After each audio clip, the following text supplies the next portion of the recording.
So we'll finish up today talking about forecasting beta, which is actually one of your financial applications.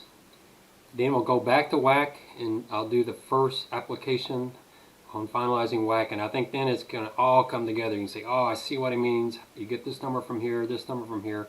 So actually just rolling up the sleeves and actually doing the calculation of real life numbers makes it much easier to understand. And then we'll take weighted average cost of capital and we'll use it to assess how good of a job management is doing in managing its firm using something called economic value added. So we might actually get through 3 financial applications in today's lesson, at least through 2, so you can have your Excel open, be ready to go, and I'll actually use the exact applications you have to do some of the example problems. So in the class notes on page 44, we had gotten up to here saying, beta is a calculation. I'll show you the calculation. It's part of the financial application to actually do the calculation. It is a number you can calculate, a historical number, but we don't want the historical beta. We want what beta is going to be going forward. We want what's called a prospective beta. The historical beta is sometimes known as the regression beta because all it is it's just a statistical number of how a particular stock moved relative to the stock market in the past. And that will give you some insight. We're actually going to use that information to help us. But we also want to know, what do we think going forward? Is this company different? Has its exposure to the overall economy and to the stock market, has it changed recently? Are they using more debt? Have they spun off a business or added a new business that would make them more susceptible to the economy, or less so? Higher beta, more cyclical, less cyclical, more defensive. So history is history, and that's fine, and we'll look at it. But I'm going to state that beta is not a number you look up in Yahoo Finance. Beta is a forecast. I say Yahoo Finance shows the last 3 years. They actually changed their process.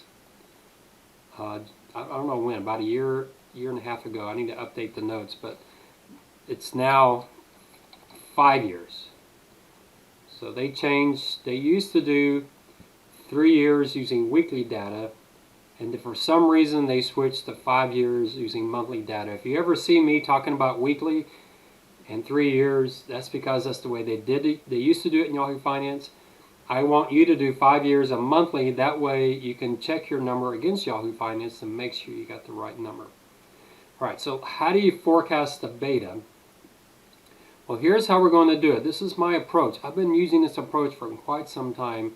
I had a speaker in one of my classes years and years ago, one of our portfolio managers that I used at UTSA, very well, highly respected portfolio manager, known very well in the industry, older guy, probably in his 70s, and I asked him if he'd come talk to the class, and he wanted to come talk to the class about beta, and he says, I might contradict everything you've been teaching, and I said, that's fine.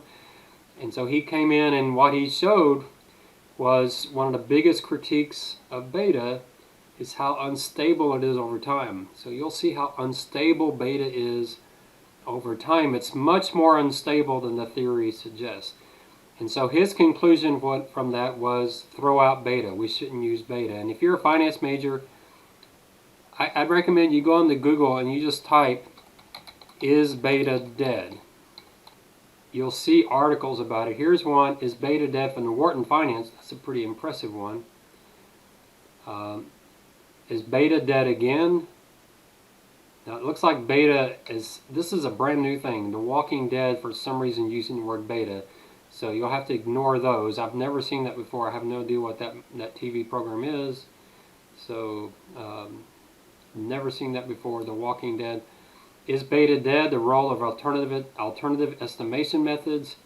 Is beta dead or alive? Is beta still dead? So if you get around the Walking Dead stuff, you'll see this is quite the hot topic in finance, and it has been. And there's 237 million results here. I don't know how many of them are related to The Walking Dead, but a large number of them are related to finance. So you might at the end of it put stocks or something, just so they know you're talking about the stock market and not talking about whatever TV program that is. Beta is still alive. Is beta dead? So you just see, very common topic, just that term beta and dead shows you that that's the debate. You could certainly look up capital asset pricing model and beta, and all kinds of Investopedia and Wikipedia and papers would come up. But here, just real specifically asking, is it dead? Does the stock market still use beta? And you see the debates there. And many of those articles, like that Wharton Finance one, those are articles you should be reading. It really does get to the core of what we're talking about. So I'm in the camp that beta is actually a really good thing to use. It's a really good way to value stocks. I do use beta, but I don't use historical betas. And I think sometimes when people say beta is dead, what they're saying is historical or regression betas do not correlate to actual stock performance.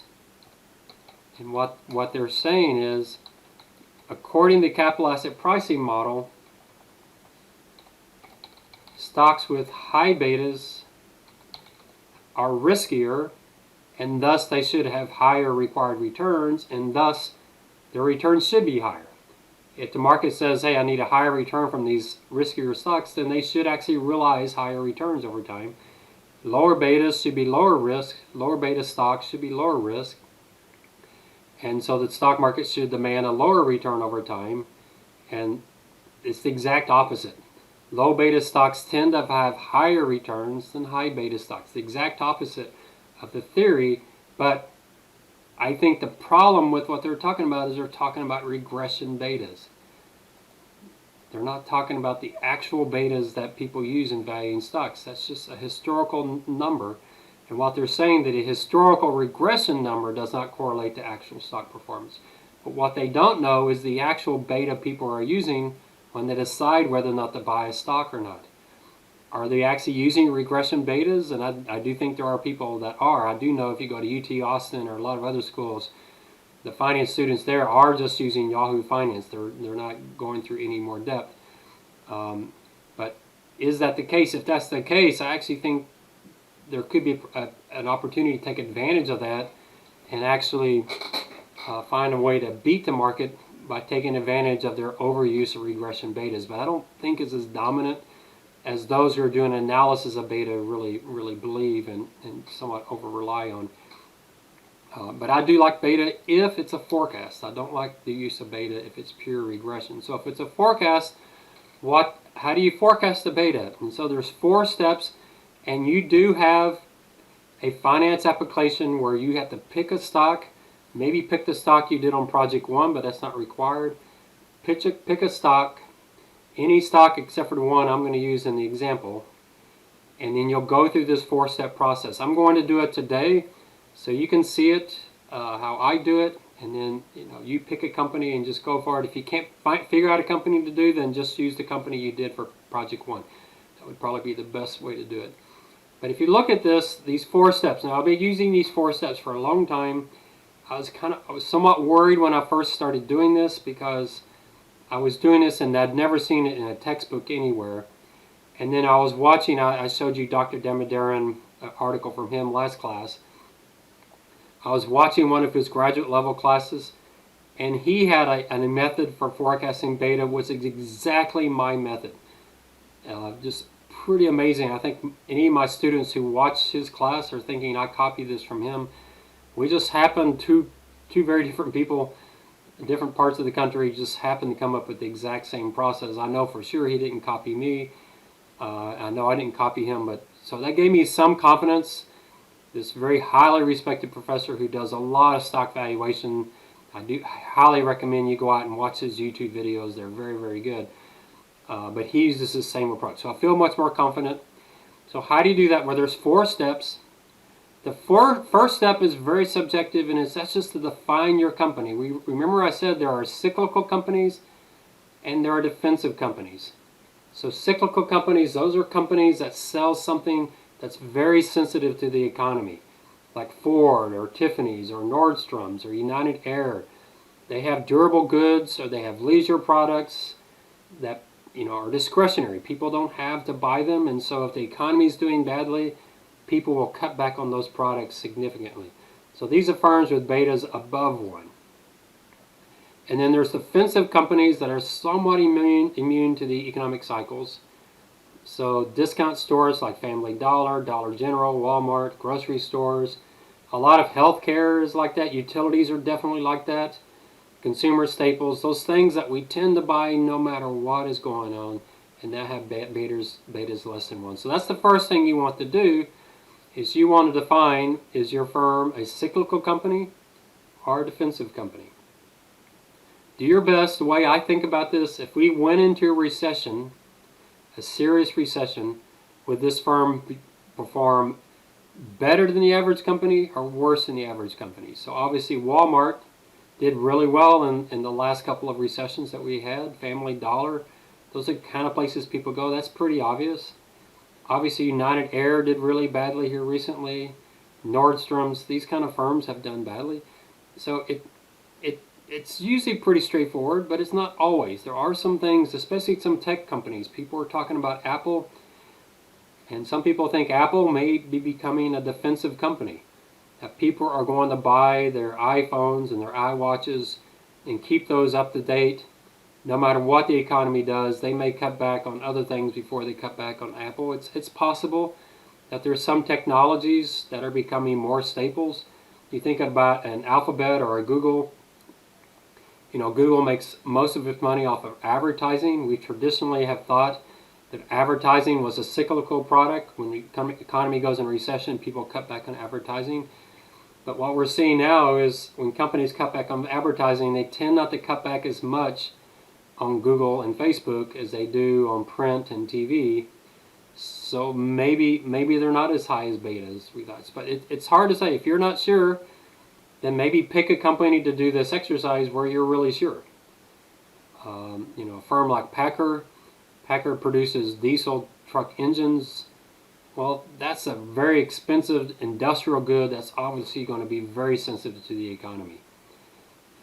So if you're not sure about the company you did project 1 on, then just pick another company. Any company is fine as long as they're publicly traded, they have a stock, and I'll show you how to do that. So that's the first one, very subjective. I'll walk you through this when I do my example. The next 2 steps have to do with leverage. And there's 2 types of leverage. We talked about these earlier in the class. We talked about financial leverage. That's the easy one. Financial leverage is how much debt do they have. So firms with higher debt are going to have higher betas. Firms with lower amounts of debt will have lower betas. And I'll give you an Excel file you can use to figure that out. The other leverage we're looking at is operating leverage. And we talked about this when we talked about growth in revenue versus growth in earnings for interest, taxes, and depreciation, amortization. We said, there's economies of scale. What's economies of scale? You're spreading your fixed costs over more revenue. Well, firms with high fixed costs have a lot of fixed costs in their structure, like a Ford, that has a unionized labor force. They got a lot of property, plant, and equipment. Those type of firms, they're going to be much more volatile because when their revenues drop a little bit, their earnings are going to drop a lot because they have these fixed costs they have to keep paying no matter what.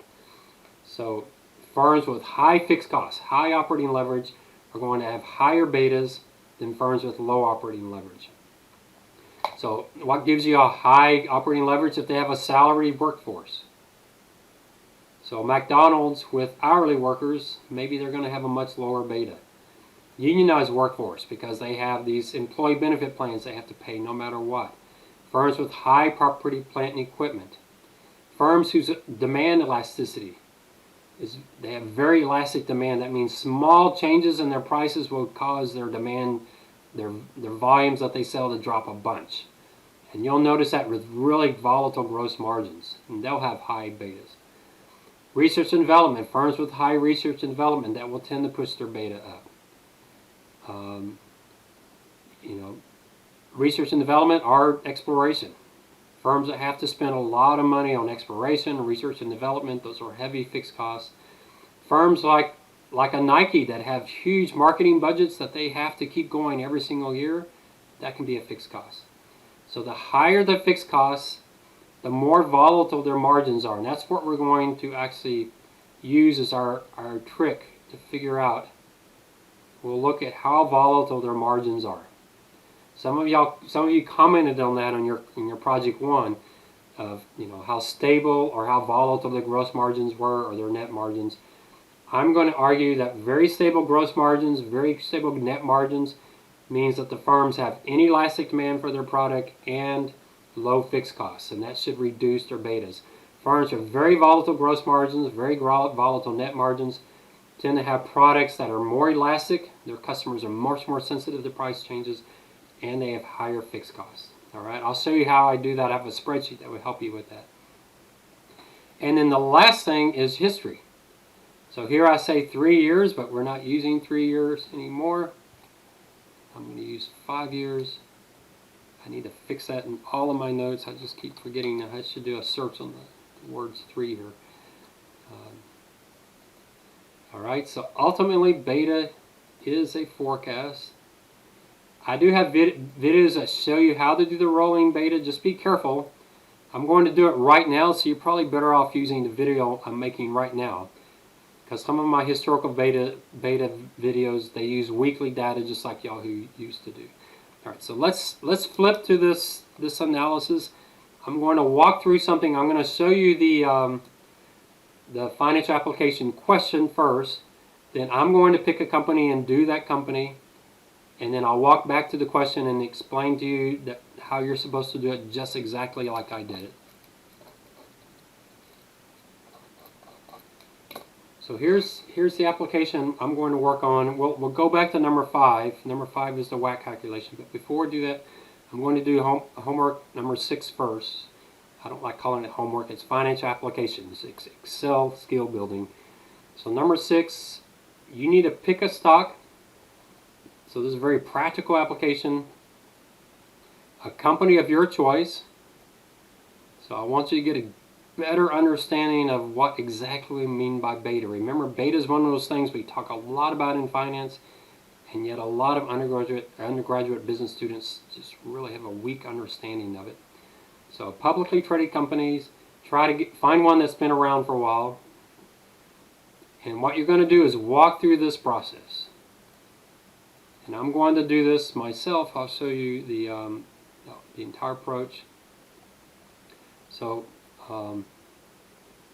there is an Excel file that you have to use. I will put that file out there under, I'll put it both, I'll try to remember to put it both under miscellaneous files and put it under files for papers, so you can find it either place that you look. So we're going to do this exercise.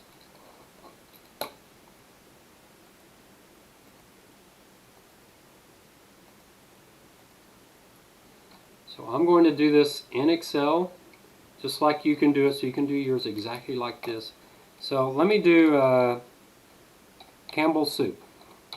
So you can do any company other than Campbell Soup. All right, I'm going to do Campbell Soup. So let's walk through this. So we're going to be forecasting beta. And so step 1 is the revenue sensitivity.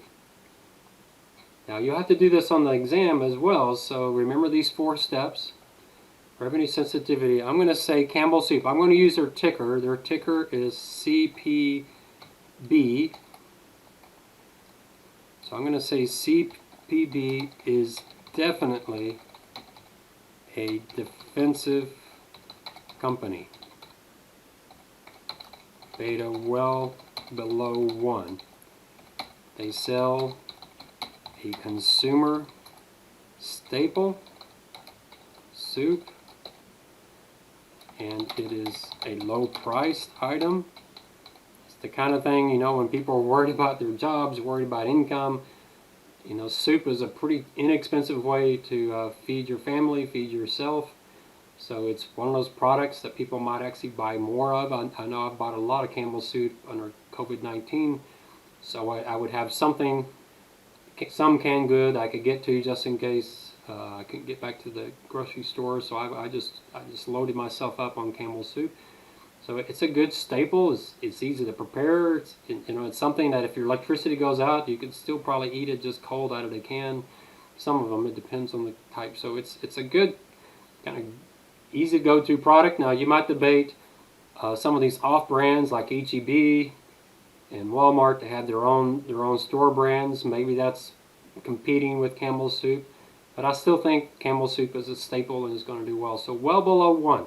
Now here you notice all I say is well below 1. I don't say how much below 1. I might here just give a range. Right here I'm thinking probably anywhere from 0.4 to maybe as much as 0.7, but don't get too stuck on the range, but it's well below 1, so maybe as low as 0.4, maybe 0.3, I guess I could go. And then step 2, I'm going to do operating leverage, and step 3, I'm going to do financial leverage. Now, operating leverage, I'm just guessing. I don't know Campbell's Soup. I'm going to assume Campbell's Soup is a unionized workforce with some heavy property plant equipment, so might have higher operating leverage, higher fixed costs than other firms. Maybe. We'll see. So how do we handle this? So this is the spreadsheet I will put out there. This next spreadsheet I'm going to is a spreadsheet I'll put out there on Blackboard. What this spreadsheet does is you can follow the example. So you go to this cell right here, and all you have to do is hit the equal sign and go to the second page and go down, they're alphabetical, and go down and find, you have to know the ticker, the stock symbol for your company. Mine is CPB. CPB. There it is right there, Campbell's Soup. Hit enter, and when you do that, you'll get all the information you need, and you just bring that over to your Excel. So I'm going to copy that.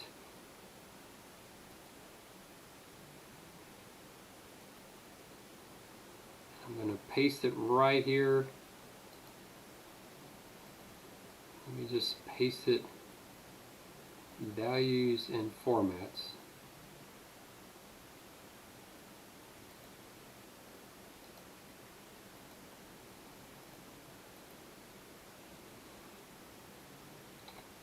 So let's put it back up here so we can see it.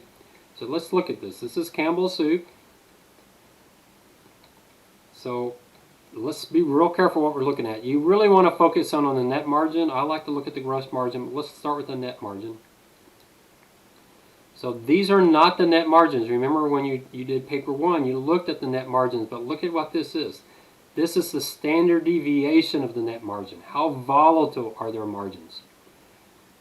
And for the stock market, the typical companies, the standard deviation of the margins is 6.3%.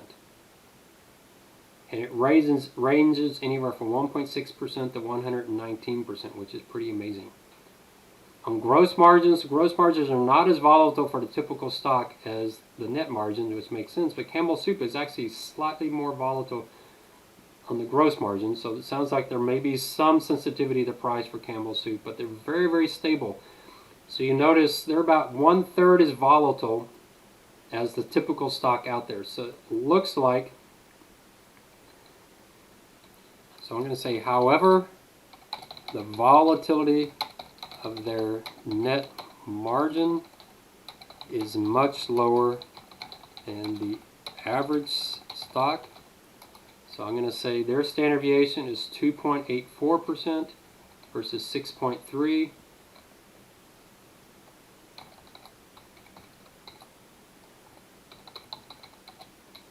Of course, I can't remember what I just said.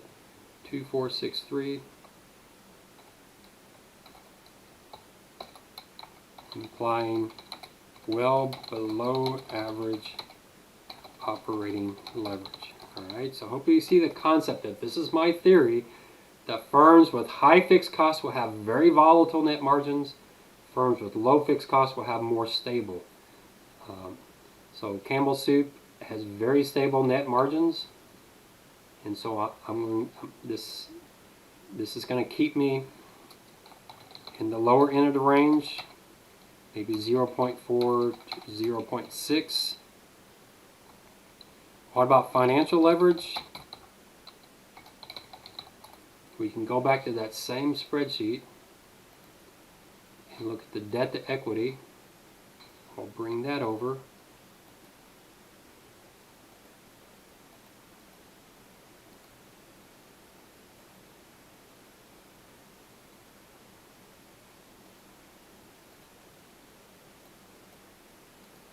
Takes me a second to get it. They don't quite have all the choices I want. So here we get a very different story. The typical, this is debt to equity. Remember on your project one we did debt to EBITDA, which I do like better. But debt to equity is a traditional way we look at financial leverage when it comes to beta, so I wanted to stick with this definition. The typical S&P, now this is their debt to equity, very different than margins. On the margins, this 2.84% is not Campbell Soup's margin, it's the standard deviation of their margin. But here on debt to equity, this is their debt to equity, and look how much debt they have. They just did a major acquisition, similar to what you were seeing in your projects. They borrowed a lot of money to do this acquisition. I forget whom they purchased, a famous firm like a Smucker's or someone, but I just can't remember. So they're several times larger, higher debt than the typical stock. So I'm going to say very high financial leverage, pushing their beta. Now what is it going to do to their beta? It's probably not going to kick their beta above 1, but it's going to push their beta up closer to 1. So here my range, I might change my range here that goes 0.5 to 0.8. That high debt is going to push me up. The low operating leverage somewhat took off the top end, but didn't move the bottom end of the range. But that much debt, that's a lot of debt. I'm going to push that range up somewhat. Right? And then the last part is history. So we're going to do history, so you'll just have to see this page. Let's look on the history. What do we do here? Well, step 1 is get your historical stock adjusted value. So we'll do that first, and we'll get it from Yahoo Finance. Alright, so that's step 1.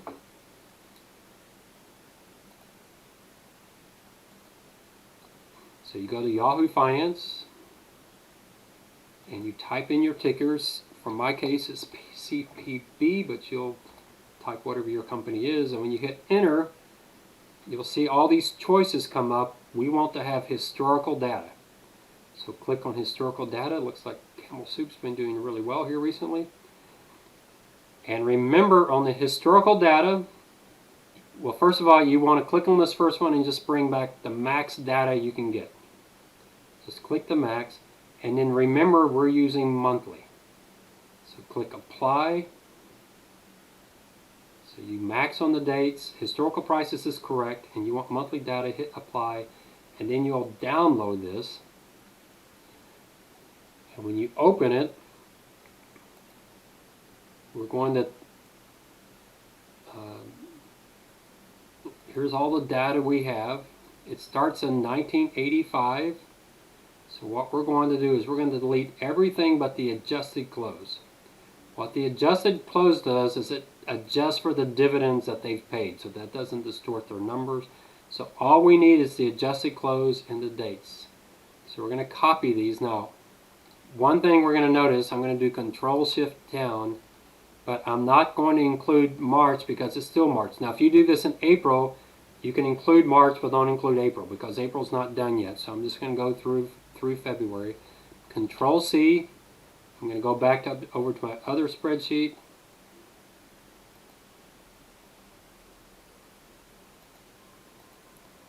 I'm going to come down a little bit. I'm just going to hit enter. So now I've got my Campbell Soup data. I'm going to put the title up there so I have it. I'm actually going to do Control-Shift and change it to dollars so I can see it. So there I got Campbell's soup. So here we want to have max on the time and monthly on the period, and export to Excel. So there's your step 1. Step 2 is historical data for the market, that is the S&P 500, for the same time period. This starts 1/1/85, so watch how I get the stock market.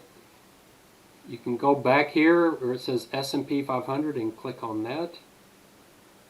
And so you have the S&P 500. Now if you ever have trouble getting the S&P, there are some times if you go on to do this, instead of the S&P 500 they have the futures. If you see that they have the futures, then just search for this ticker.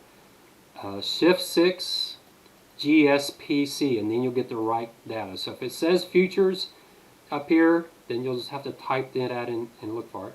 Historical data. Now instead of going back to the max, I noticed that Campbell's soup started January 1985, so I'm going to start 12/31/1984. I'm going to start the end of the month before that and go to the day and say done. And then again we want monthly. Hit apply, and here unfortunately they took off the ability to bring this data in. I'm going to see if I can somehow copy this. It's going to take me a while to go all the way down. Very frustrating. I used to have a button so you could copy this in to Excel, but they took that button away and I'm not sure why. So we're going down to January 1985, so you just have to highlight it, right click and copy, and then go over to Excel. You might go back to where you were with Campbell's soup, and let's see if we can paste this special as text. See if that'll work.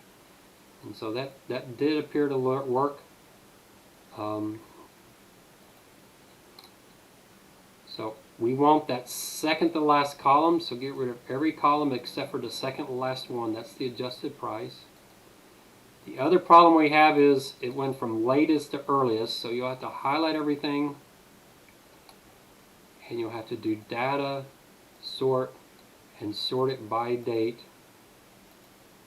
Alright, so there we have it. So I'm going to copy that over to my spreadsheet. I'm going to put it right there. And then what I want to do is I'm going to control down and make sure my February 21 matches my February 21, and it does. And so I can just take these prices, put them over there, put the dollar sign, and here we have the S&P 500. I always type that as SPX. I don't know where that came from. But so unfortunately you may have to copy and paste.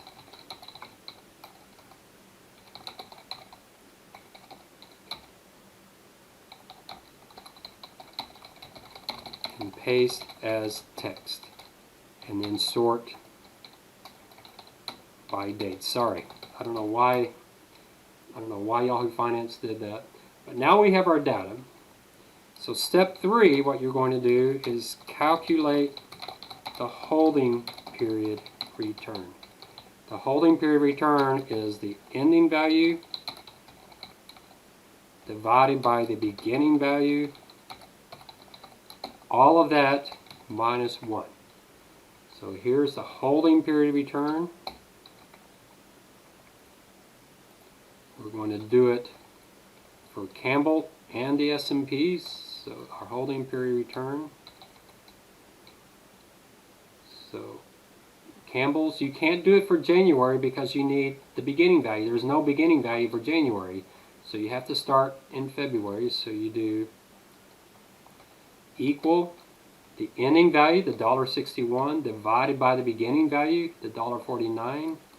Take all of that minus 1, and that gives you a return for the first month. You copy that over for the S&P 500. So there you have your monthly return. So let me put that formula over there to the side. So then you can highlight these two and you just double click that down there. Alright, I'm going to move this formula up here so you can see it. So whether it's C or B, it depends on what column you're in. If you're doing Campbell Soup, it's column B. If you're doing the S&P 500, it's column C. Alright. Step 4 is find month 60, because we're doing 5 years, and set up the beta formulas and percentiles. You'll just have to see all of this stuff. So we're going to do the rolling beta here.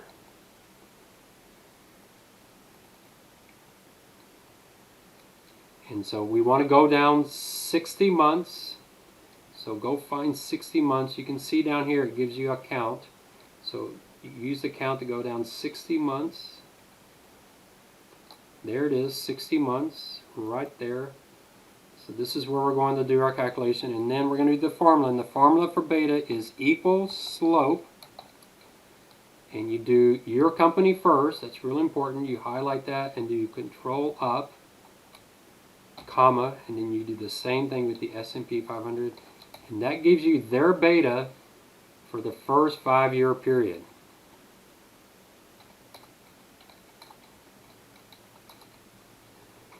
Now, we thought their beta was going to be well below 1, and it started at 1.12, but that's fine. Now, I'm going to copy this down. Remember, you just use it there, you copy it down. Now, you might want to go to the very, very bottom and look at that very last beta is 0.58. So let's go back to Yahoo Finance, and let's go back and find Campbell Soup.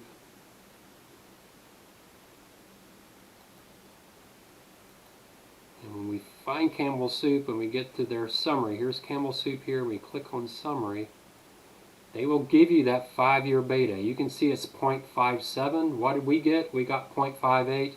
That's close enough. It's possible that Yahoo's actually using some of that March data.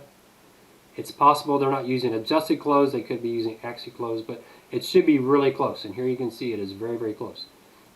So here's a good test. If you get this far and you get a beta of 0.93 and Yahoo Finance shows a beta of 0.23, that's probably when you want to send your spreadsheet to me and let me check it, because you probably have an error somewhere.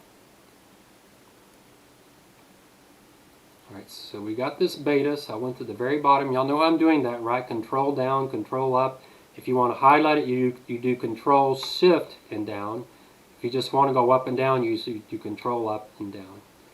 The next thing we're going to do is we're going to get some kind of central tendencies. So here we're going to do the percentiles. I don't know if y'all know how I like to center things and join cells. You just do Alt HMC. Hold the Alt key down and do HMC, and that gives you a title up here. So we're going to use the function equal percentile, and you highlight all of their betas. Hit the F4 or whatever it may be control or function for a Mac. The F4 so you get these dollar signs, because that means we always want that. Hit your F4 again because I'm sorry. You want the entire thing just like that, and then comma, and go up and click on the 0.5 and hit your F4 twice, because you want it to be column dollar sign the row, and then hit close parentheses. And let me copy that up so you can see it.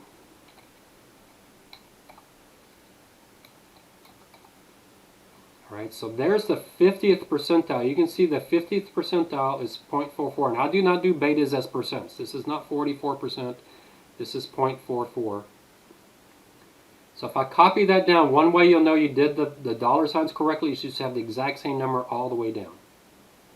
Now you should be able to copy this over. If you did the dollar signs right, then this one's going to have the same range here, but now it's going to reference the 0.9.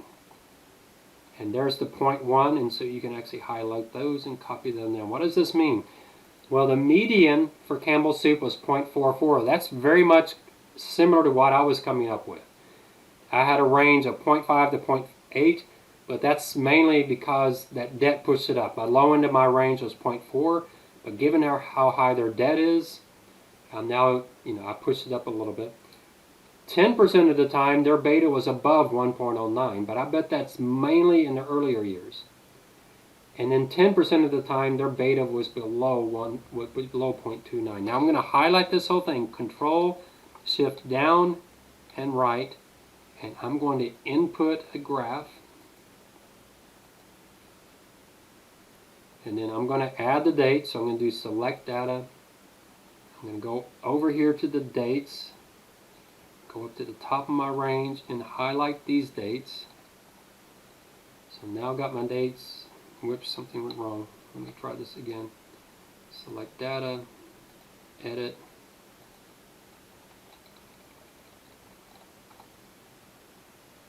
So there's my dates. I'm going to put a title on this. CPB Rolling Data using monthly data, and I'm actually going to say rolling 5-year, whoops, not data, sorry, 5-year rolling, not data. I should have wrote beta. Alright, so there's that. I'm going to actually copy that, and I'm going to paste it here. So this is my history right here. This is what you need for history. I'm going to clean it up a little bit. So first of all, I'm going to edit my series. So the first one is CBB Rolling Beta. The second one is the median. The third one is the 90th percentile, and the last one is the 10th percentile. The other thing I'm going to do is I'm going to change these dates. You can edit these dates. I'm going to format axis, and on the number I'm just going to make it year. That's all I want. I just want the year. There's my rolling beta, and we saw how it jumped up here recently. That makes sense that it jumped up. So I'm going to say history, the median was 0.44, but it has risen above 0.5 recently, maybe reflecting the higher debt. So my final beta, I'm going to say my base case, I'm going to use 0.6, and my range, I'm going to use 0.45 to 0.75, something like that. Alright, so this is what you do for this particular Excel application. So I've got the steps up here. So step 5 was build the graph. So there's your 5 steps. So hopefully you saw all that, got that to work. If you're having problems, call me, email me, and I'll help you with it. Now, your other classes don't do it like this. Your other classes do this. If you take other classes, you'll do this. And essentially what they do, they highlight all the holding period returns, and then they create an XY chart like this, and then they add the trend line, and then the slope of the trend line is the beta. So you'll see this chart quite frequently in other classes. I don't like this approach because I don't know what the most current dots are versus the older dots. Yahoo Finance, what they do is they go back the last 5 years. don't know if I can find the last 5 years here. So Yahoo Finance is just taking the last 5 years and they're doing the same type of thing. They're adding a trend line, and here they're getting a slope of 0.57. Alright, so just to let you know, that's how the other classes do it. I don't like this approach, but if we did this, our slope, we could actually calculate what the slope is, equal slope for the whole period.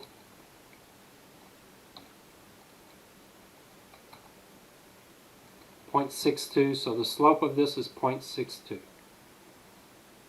Alright, I just strongly believe that this rolling chart tells you much more. One thing you notice is, like with most companies, when they start off, they tend to have higher betas. But if you look since 1998, their beta has really trended right between the 0.2 and 0.6 pretty consistently. I might actually, after looking at this chart, I might redo the whole thing and just start in 2001, because it looks like the tale of two companies.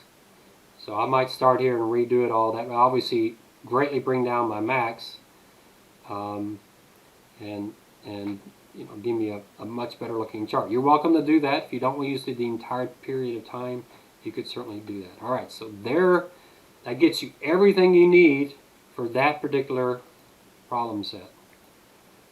So select a publicly traded company, get the revenue sensitivity, just talk about that. That's very subjective. The financial and operating leverage. Operating leverage, talk a little bit about it subjectively, but the key is to use the Excel file I just showed you. I'll put that Excel file out there on Blackboard. On the financial leverage, just look at their debt to equity, and then do the rolling 5-year and just talk through those 4 things. All right. So where do we go next? What I want to do next is your Excel application 5. All right. So you've got 6 now that you can work on it. And now we'll do 5, all right? So let's look at 5. And to start with 5, we're going to start off with this concept of, just start with the formula. So you remember this formula. You should know this formula by heart. The cost of debt times 1 minus the tax rate times the weight of debt plus the cost of equity times the weight of equity. So we're going to just plug these numbers in.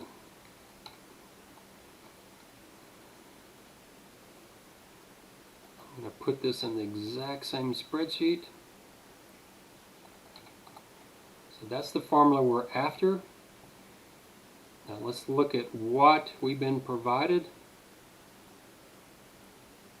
Here's some data that we have. I'm going to take that and put that into the file. Let's see if I can center all of that. So, you don't have to bring the problem and put it into your spreadsheet, but if you do,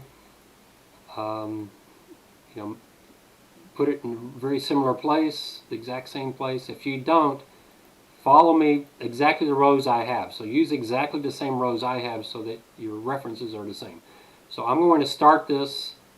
Well, before we do that, we need a little bit more data.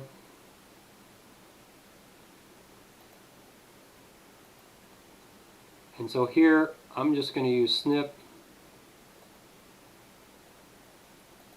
so I can get this stuff in.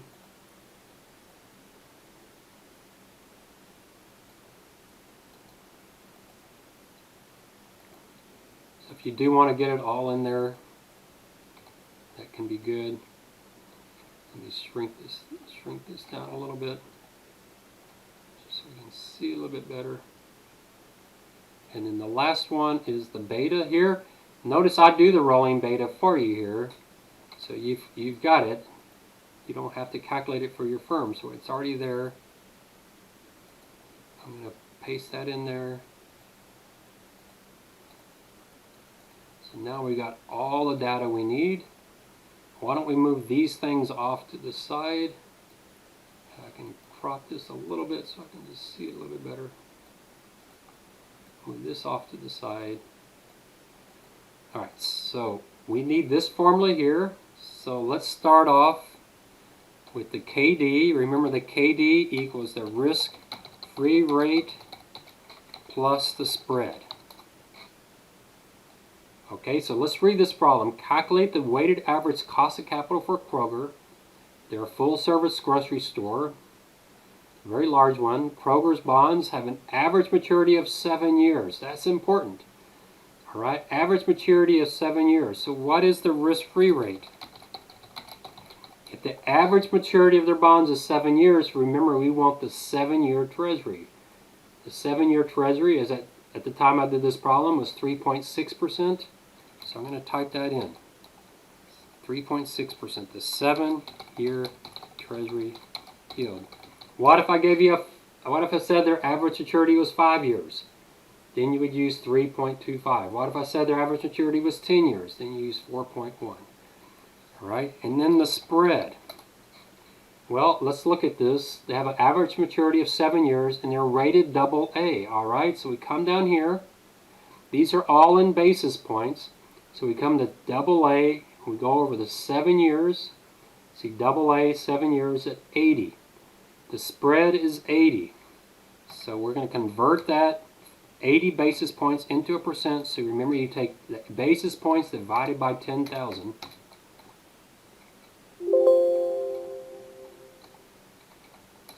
And that's 0.8%. I'm going to convert it to a percent. So there's their spread. So what is KD? KD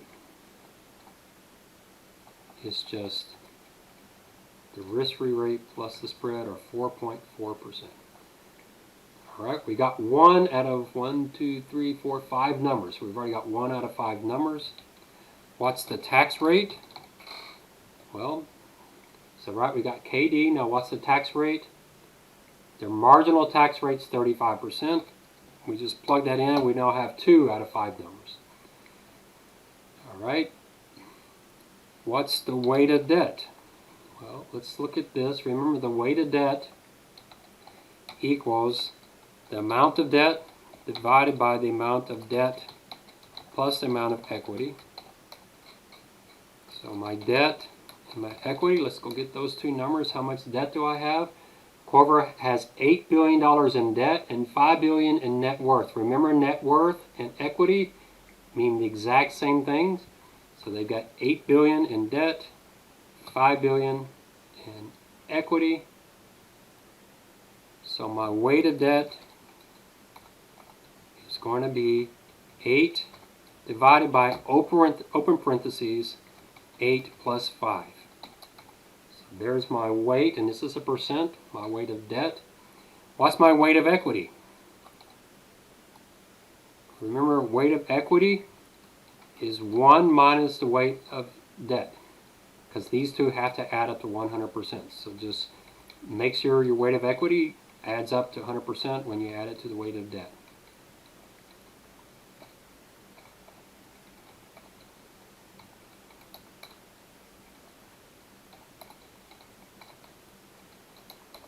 All right, so we now have 1, 2, 3, 4 numbers. We've got 4 numbers.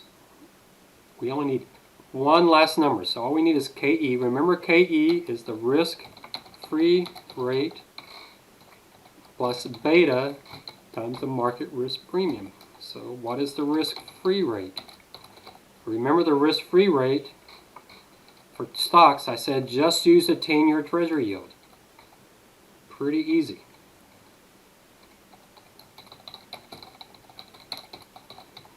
Does everybody do that? No, but it's most everybody. At the time I did this problem, that was at 4.1%. So you type in 4.1%. What's the market risk premium? Well, as I told you in this class, I just give you that number. In some other classes, you have to come up with that. Here, now, market risk premium, just to tell you right now, market risk premium, there's 2 terms, market risk premium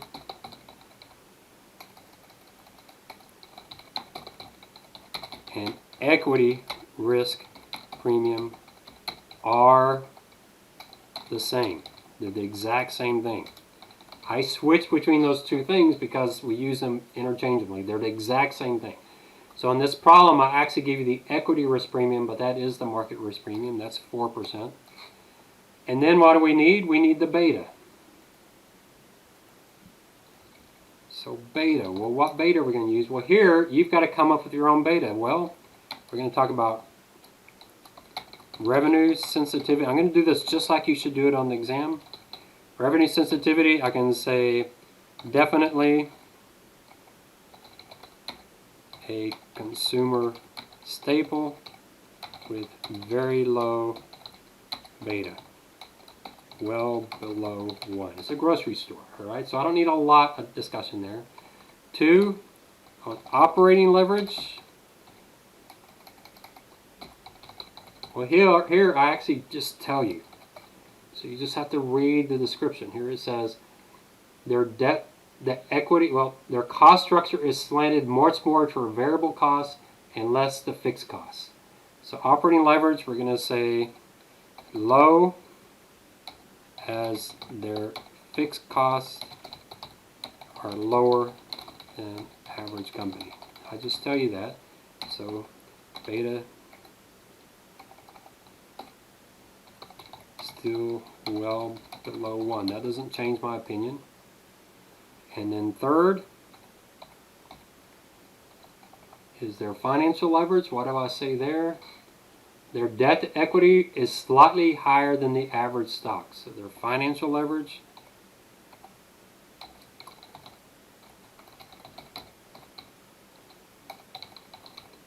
slightly higher debt to equity.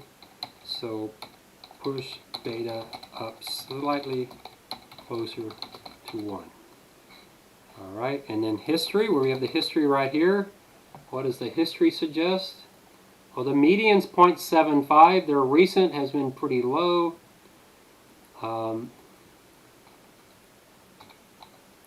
History suggests beta well below 1, but not below 0.5. So what is my final beta? I'm going to go with 0.6. Whatever you come up with is fine. You can come up with any number. I'll go with 0.6. So what does that give me for a KE? My KE then is, let me move this out of the way. My KE then is going to be the risk-free rate plus beta times my market risk premium. That gives me a KE of 6.5%.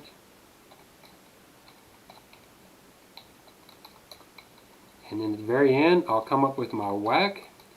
Remember the WACC, you do the KD, 4.4%, times 1 minus the tax rate, times the weight of debt, plus KE times the weight of equity. And there's my final answer right there. So that's all I'm looking for on this problem. You have another one that's very similar. Do the exact same thing. Everything's given to you. You do have to put this 4-step process in, but you can see I'm not looking for a lot of discussion here. All right, so you've now got your WACC. You've gone through it. You can now do your Excel applications 5 and 6. And then next class, what we'll do is we'll show how to use WACC to assess management using something called economic value added, and we'll get that Excel application completed next class.